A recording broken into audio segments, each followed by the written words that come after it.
बच्चों, हम लोगों ने अभी तक हिंदी भाषा और व्याकरण की कक्षा में व्याकरण के अंतर्गत विकारी शब्द, संज्ञा और सर्वनाम, उनके विकारों, लिंग और वचन का अध्ययन किया तथा लेखन कौशल के अंतर्गत निबंध लेखन का उद्देश्य, उसके प्रकार, निबंध के अंग और किसी भी निबंध के प्रभावपूर्ण प्रस्तुतिकरण के तरीके पर चर्चा की।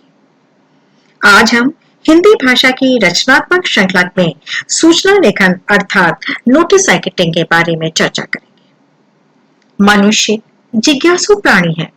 वो तरह तरह की जानकारियों से अवगत होना चाहता है। वो सूचनाओं का आदान प्रदान करता है। मनुष्य की भांति विद्यालय, सरकारी और गैर सरकारी संस्थाएं भी कुछ आवश्यक सूचनाएं लोगों तक पहुंचाना चाहती हैं। जनसाधारण की भलाई हेतु वे समय समय पर ऐसा करती हैं। आज हम सूचना लेखन में सबसे पहले बात करेंगे, सूचना कहते किसे हैं, सूचना का अर्थ क्या होता है। किसी बारे में सूचित करना अर्थात यदि कोई ऐसी बात जो सबकी जानकारी में लाई जाए तो उसे सूचनाओं के माध्यम से लोगों तक पहुंचाया जाता है। सूचना अंग्रेजी शब्द नोटिस का हिंदी रूपांतरण है। अंग्रेजी में इसे नोटिस राइटिंग कहा जाता है। सबसे पहले हम देखते हैं कि सूचना क्या होती है। कम शब्दों में औपचारिक शैली में लिखी गई संक्षिप्त जानकारी सूचना होती है। किसी संस्थान, कार्यालय तथा विद्यालय द्वारा सबको सूचना देने के लिए जो आदेश उनकी दैनिक कार्रवाई के लिए आवश्यक होते हैं, उसे सूचना कहा जाता है। दूसरे शब्दों में दिनांक, स्थान के साथ भविष्य में होने वाले कार्यक्रमों आदि के विषय में दी जाने वाली जानकारी सूचना लेखन कहलाती है। बच्चों, सूचना में कम से कम शब्दों का प्रयोग किया जाता है और यह सूचना बहुत ही कम समय में अधिक से अधिक लोगों तक पहुंच जाती है। ये सूचना ऐसे स्थानों पर लगाई जाती है जहां इसे अधिक से अधिक लोग आसानी से पढ़ सकें। इस तरीके से सूचना लेखन के 3 उद्देश्य होते हैं। लोगों को महत्वपूर्ण जानकारी प्रदान करना, किसी भी महत्वपूर्ण आयोजन की सूचना देना तथा जनमानस से अपील करना। आजकल बच्चों, विश्वव्यापी महामारी चल रही है। जनता को इस बीमारी से जागरूक करने के लिए किसी न किसी माध्यम से सूचना दी जा रही है। उनसे अपील की जा रही है वे सफाई का ध्यान रखें, वे सामाजिक दूरियां बनाए रखें तथा बताए गए समस्त नियमों का पालन करके इस विश्वव्यापी महामारी से स्वयं को, परिवार को, देश को और विश्व को बचाने का प्रयास करें। इस तरह सूचना लेखन का उद्देश्य स्पष्ट होता है। अब विषय आता है कि सूचना कहां-कहां लिखी जा सकती है। जहां पर छात्र छात्रा होते हैं, पढ़ाई होती है, वहां विद्यालय और विश्वविद्यालय में सूचना पट यानी नोटिस बोर्ड होते हैं। उन नोटिस बोर्ड पर, सूचना पट पर नोटिस सूचना लगाई जाती है जिससे सभी लोगों का ध्यान उस पर जा सके और वे जानकारी प्राप्त कर सके। ऑफिस में, कार्यालयों में भी सूचना पट होते हैं। वहां पर भी किसी भी कार्यक्रम की, किसी भी सरकारी, गैर सरकारी नोटिस की, सूचना की को लगाया जाता है। कई आवासीय कॉलोनियां होती हैं, लोगों के रहने की जगह होती है, जहां पर कॉलोनी संबंधी कुछ नियम बनाए जाते हैं। कॉलोनी में रहने वालों के लिए कुछ सामाजिक आयोजन किए जाते हैं, उनके लिए भी सूचना पट होते हैं। कारखानों, फैक्ट्री, इंडस्ट्रीज में कर्मचारियों के लिए भी सूचना पट लगाए जाते हैं, जहां पर उनके हितार्थ सूचनाएं लगाई जाती हैं। इसके अतिरिक्त समाचार पत्र, न्यूज़पेपर, मैगजीन्स पत्रिकाओं के सूचना कॉलम होते हैं, जिसके माध्यम से लोगों को जनमानस तक विभिन्न प्रकार की सूचनाएं प्रदान की जाती हैं। सूचना लिखने के कई अवसर होते हैं। खेल व मैच का आयोजन करा जाता है, तब सूचना दी जाती है। किसी भी कार्यक्रम या समारोह का आयोजन किया जाता है, तब सूचनाएं दी जाती हैं। खोया पाया की सूचना दी जाती है। किसी की मृत्यु होने पर या क्रिया संबंधी सूचना भी दी जाती है। इस तरह सुखद और दुखद दोनों प्रकार की सूचनाएं हो सकती हैं। इस तरीके से सूचना लेखन के प्रयोग के आधार पर 3 प्रकार की सूचनाएं होती हैं। किसी संस्था, विद्यालय या कार्यालय द्वारा जारी सूचना। दूसरा है निविदा सूचना, यानी जब कोई सरकारी कार्य करवाने या सरकारी उपयोग हेतु सामग्री क्रय करने के लिए आम जनता को जो सूचनाएं दी जाती हैं, उन्हें निविदा सूचना कहते हैं। तीसरी सूचना होती है नीलामी सूचना, यानी किसी वस्तु के विक्रय हेतु यानी बेचने हेतु एक निश्चित कीमत से अधिक बोली लगाने के लिए आम जनता में जो सूचना जारी की जाती है, वो नीलामी की सूचना कहलाती है।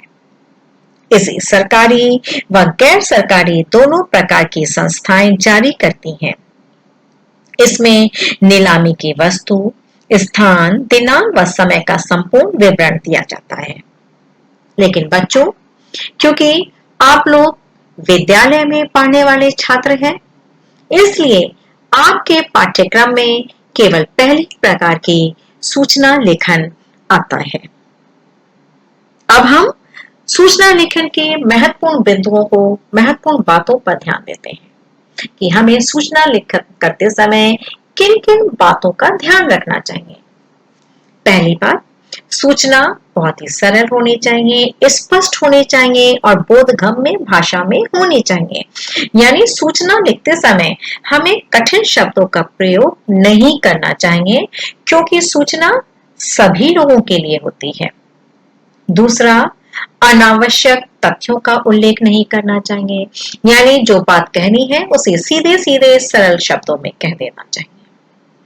तीसरा, सूचना में विषय से संबंधित संपूर्ण विवरण होना चाहिए, यानी कब, कहां और किसे, इन बातों का ध्यान रखना चाहिए। चौथा, सूचना संक्षिप्त एवं पूर्ण होनी चाहिए, यानी छोटी होनी चाहिए, कम से कम शब्दों में लिखी जानी चाहिए, इसे विस्तार से नहीं लिखना चाहिए। पांचवा, सूचना की लिखावट पठनीय होनी चाहिए, यानी जो सूचना नोटिस बोर्ड पर, सूचना पट पर लगाई जाए, उसमें लिखी हुई राइटिंग यानी लिखावट पढ़ने योग्य होने चाहिए, जिसे लोग पढ़ सके और समझ सके। छठा, सूचना की भाषा प्रभावपूर्ण और मर्यादित होनी चाहिए, यानी उसमें किसी भी अमर्यादित भाषा का प्रयोग नहीं करना चाहिए, लोगों की भावनाओं का ध्यान रखना चाहिए। अब आता है सूचना लेखन का प्रारूप। सूचना किस तरीके से लिखी जाए। सर्वप्रथम, सूचना एक बॉक्स में लिखी होनी चाहिए।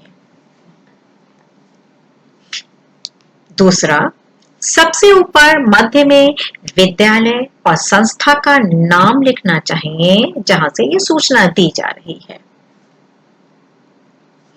तीसरा, सूचना शब्द बड़े व मोटे अक्षरों में लिखना चाहिए। चौथा, सूचना का एक उचित शीर्षक या आकर्षक नारा होना चाहिए। पांचवा, जिसके लिए सूचना है वह इंगित होना चाहिए, यानी किस विशेष वर्ग के लिए है या किसी विशेष कक्षा के लिए है। अगला बिंदु है सूचना जारी करने की तिथि व समाप्ति की तिथि स्पष्ट रूप से लिखनी चाहिए। अगला बिंदु, सूचना लिखने वाले का नाम, पद व हस्ताक्षर अवश्य होना चाहिए। इस तरीके से सूचना लेखन का प्रारूप यहां पर दिया गया है। एक बार फिर से आप देख लीजिए।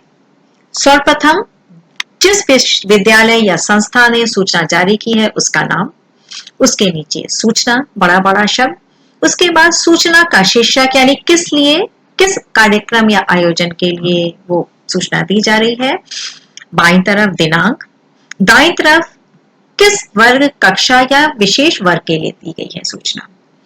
बीच में हमें जो लिखना है वो विषय यहां पर लिखा जाएगा, संक्षिप्त और पूर्ण।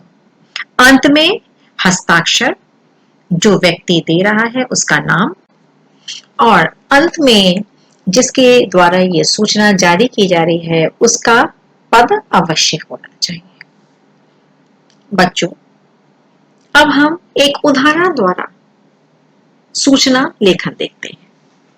विषय है, आप विद्यालय की साहित्य संस्था के अध्यक्ष हैं, उस नाते विद्यालय में कविता प्रतियोगिता का आयोजन किया जा रहा है, इसकी सूचना देनी है। सबसे पहले विद्यालय का नाम सेठ एम.आर. जयपुरिया स्कूल लखनऊ। उसके नीचे सूचना किस लिए है, कविता प्रतियोगिता।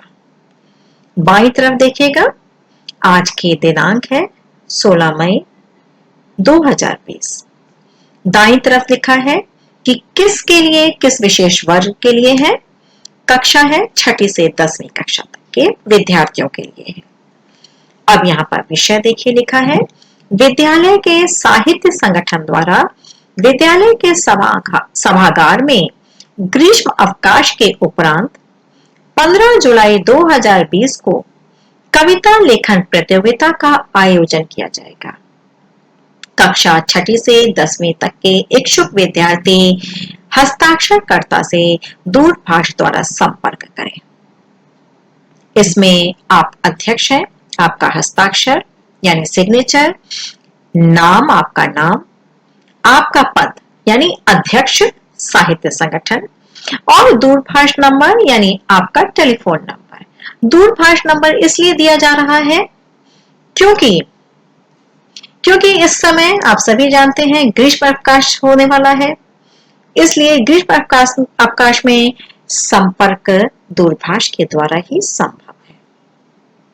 उम्मीद है बच्चों आप आगे किसी भी प्रकार की सूचना को प्रभावपूर्ण ढंग से लिख सकेंगे। अब समय है गृह कार्य का। विद्यालय के हेड बॉय या हेड गर्ल के नाते विश्वव्यापी महामारी को देखते हुए सूचना दीजिए कि ग्रीष्म अवकाश के उपरांत विद्यालय में समस्त विद्यार्थियों को मास्क पहनना अनिवार्य होगा। धन्यवाद बच्चों।